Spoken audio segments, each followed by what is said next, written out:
Алымдарыбыз Алла Таала бизге берген, бендесине берген неаматтарды 3 бөлүккө бөлүп карашат. Биринчиси неама дуньявия. Бул дүйнөгө тиешелүү Алла Тааланын берген неаматтары биринчи бөлүгү. Бул кайсыл? Мисалы, адамдын ден соолугунун чың болуусу, адалдан ырыскысы мол болуп, жетиштүү абалда келүүсү, жана башка алдыга койгон иштери ишке ашуусу бул дүйнөгө тиешелүү неаматтар болуп эсептелет. Жакшылыктары. Ал эми экинчи мааниси, экинчи Кудай Таала берген жакшылык неаматтардын түрү бул динге тиешелүү жакшылыктар болот экен.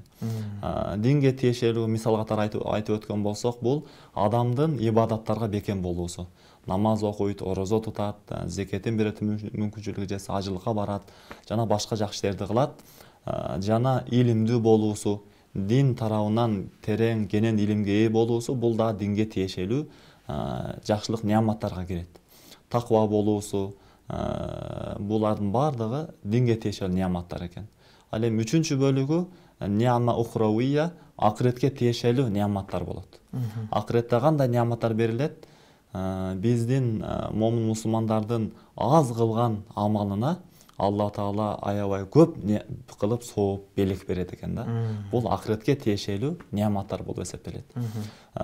Ушул неаматтардын 3 түрүнүн ар бирине биз шүгүр келтирүүшүбүз милдет болуп эсептелет.